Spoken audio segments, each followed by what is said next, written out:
Est-ce que vous avez parfois cette impression étrange? Vous êtes en couple, vous vivez à 2, mais c'est comme si vous étiez dans 2 mondes différents. Vous vous voyez tous les jours, mais c'est rare les fois où vraiment vous vous rejoignez. Si oui, sachez une chose, ce ne sont ni les disputes, ni les différences de caractère qui font le plus de dégâts dans un couple. Ce qui fragilise vraiment un lien amoureux, c'est autre chose. C'est quelque chose de beaucoup plus insidieux, beaucoup plus silencieux et bien plus courant qu'on ne l'imagine. C'est ce dont je vais vous parler ici dans cette vidéo et vous pourriez être surpris de découvrir à quel point cela vous concerne vous aussi.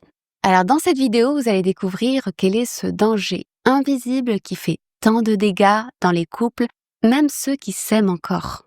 Comment savoir où vous en êtes exactement dans votre relation de couple? Avec l'aide d'un petit quiz révélateur que vous allez faire en direct. Et surtout, comment retrouver le lien, la complicité et cette tendresse active qui rend tout beaucoup plus fluide dans un couple. Le tout sans drame, sans pression, avec optimisme et à votre rythme. Alors, prêt à faire un petit pas vers une relation plus vivante? C'est parti! Alors, vous est-il déjà arrivé de vous retrouver dans cette situation un peu embarrassante? Vous êtes au restaurant et puis vous passez pour régler votre part, vous sortez la carte bleue et là, oups, solde insuffisant. Et bien, sans même vous en rendre compte, vous avez dépassé le plafond autorisé de votre carte pour la semaine. Et là, impossible de faire quoi que ce soit. Eh bien, vous savez quoi? C'est exactement pareil dans un couple. Le lien amoureux fonctionne un peu aussi comme un compte bancaire, mais cette fois émotionnel. Ça veut dire que chaque mot sympa, chaque geste d'attention, chaque regard complice, chaque rire, tout ça, ça constitue des dépôts. Mais à l'inverse, chaque dispute, chaque frustration non exprimée, ignorée, chaque silence pesant, tout ça, ça constitue des retraits. Alors, qu'est-ce qui se passe si on ne surveille pas le solde de son compte émotionnel de couple? Eh bien, on se retrouve à découvert d'amour. Tout devient plus froid, plus distant, plus fragile. Ce danger-là, il est bien plus subtil qu'un conflit ouvert et bien plus dangereux. C'est ce qu'on appelle la déconnexion émotionnelle. Alors, le plus souvent, elle ne fait pas de bruit. Elle s'installe insidieusement avec le quotidien, la fatigue, le stress, les besoins qui ne trouvent plus de place pour s'exprimer et ainsi de suite. On connaît tous ça, n'est-ce pas? Et pourtant, ce n'est pas anodin. Parce que beaucoup de personnes pensent que si on se dispute, c'est qu'on a un problème, mais sinon tout va bien. Alors que absolument pas. Les conflits ne sont pas vraiment le problème. Ce qui fait encore plus de dégâts, c'est cette forme de résignation douce, ce vide insidieux qui s'installe. On ne se parle plus, on ne dit plus rien, on devient des étrangers l'un pour l'autre au fur et à mesure. Ça affaiblit le lien jusqu'à ce qu'on commence à se poser des questions difficiles du style « Mais est-ce que je l'aime encore ou est-ce que je me suis juste habituée ?» Alors vous savez, en séance, il m'arrive souvent de voir apparaître une lueur dans les yeux des couples que j'accompagne quand je leur pose une question toute simple. Cette question, c'est la suivante. Racontez-moi vos débuts. Et là, les souvenirs affluent spontanément, sincèrement. Ah, c'était tellement beau. Mais oui, on était vraiment amoureux. Je me sentais vue, acceptée, appréciée presque pour la première fois. Puis je leur demande doucement. Et ensuite, qu'est-ce qui s'est passé? Et là, silence. Les regards qui se perdent. Et cette réponse qui revient souvent. Oh, c'est la vie, le quotidien, on ne sait pas vraiment ce qui s'est passé. Mais le constat est toujours le même. Les étincelles se sont petit à petit éteintes. Alors, la vraie question devient, mais attends, est-ce qu'on peut rallumer cette étincelle? Et la réponse de la science du couple est claire. Oui. Vous savez, selon les recherches du docteur John Gottman et les fondements de l'approche de la thérapie de couple centrée sur les émotions, ce qui fait tenir un couple dans la durée, ce n'est pas l'absence de conflits ni de problèmes. C'est même irréaliste. Par contre, c'est la force de la connexion émotionnelle qui fait toute la différence. C'est ça, le ciment qui soutient le couple. Ça soutient la confiance, la communication, la complicité et même le désir.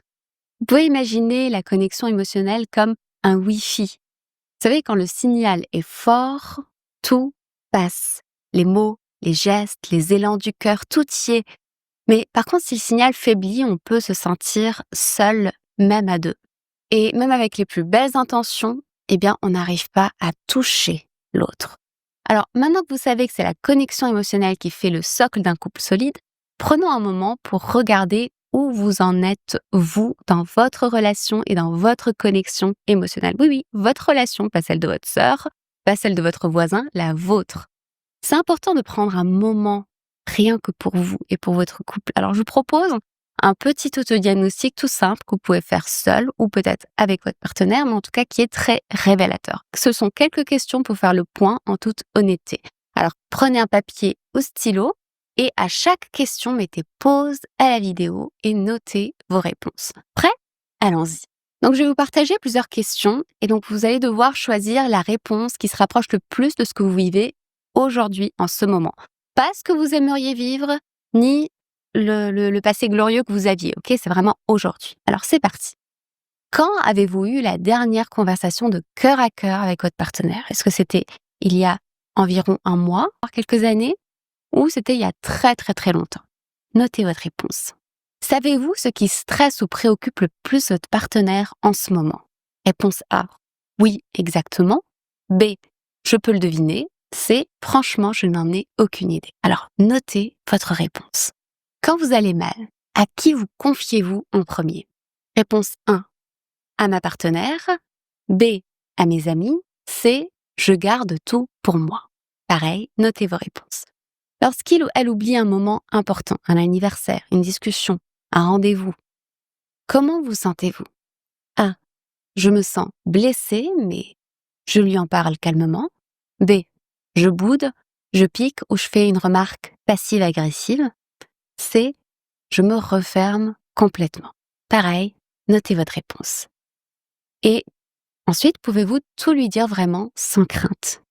A. Oui, sans problème. B. Cela dépend du sujet. C. Non, j'ai trop peur que ça puisse dégénérer et créer un froid. Ressentez-vous encore le regard tendre et aimant de votre partenaire sur vous? A. Oui, je le ressens souvent, comme au début. B. C'est devenu rare. C. Il ou elle ne me regarde même plus. Alors, quelles sont vos réponses? Regardez maintenant les réponses et comptez le nombre de A, B et C. Si vous avez beaucoup de A, c'est génial. C'est-à-dire que votre connexion émotionnelle est vivante et que c'est une ressource pour votre couple. Si vous avez surtout des B, cela signifie que le lien est encore là, mais que ça mérite un petit coup de pouce. Par contre, si vous avez une majorité de C, surtout, pas de panique. C'est justement ce que nous allons explorer ensemble dans la suite. Comment se reconnecter doucement mais sûrement. Donc votre situation n'est pas une fatalité. Et vous, si vous deviez maintenant résumer l'état actuel de votre connexion émotionnelle dans votre couple en un seul mot code, lequel choisiriez-vous? Alors écrivez dans les commentaires signal fort si tout circule bien entre vous. Signal moyen s'il y a un lien mais avec un peu d'interférence. Et signal faible si vous estimez que le contact semble coupé. Dites-le moi dans les commentaires, ça m'aidera à adapter mes prochaines vidéos à ce que vous vivez vraiment et à ce qui pourrait vraiment vous aider. Et surtout, n'oubliez pas que vous pouvez télécharger le quiz que vous venez de passer juste en dessous de la vidéo pour pouvoir le garder et y revenir quand vous en aurez besoin. Alors maintenant, comment reconstruire la connexion émotionnelle quand elle est perdue? Alors la bonne nouvelle, c'est que c'est pas une fatalité. Il est toujours possible de se reconnecter. Même si aujourd'hui le lien vous semble fragile, distant ou recouvert de silence. La seule exception que je peux voir, c'est lorsqu'il y a une autre connexion émotionnelle qui est déjà installée, mais avec quelqu'un d'autre. Et là, on entre dans une autre catégorie de problèmes.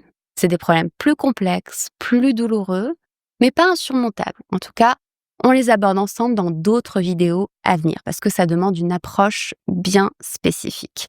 Donc, si c'est pas votre cas, alors oui, vous avez toutes vos chances de retrouver une connexion émotionnelle avec votre partenaire. Et pour ça, il suffit parfois de reconstruire à deux les piliers essentiels de votre couple, à savoir l'amitié dans le couple, c'est souvent la première chose qui s'efface.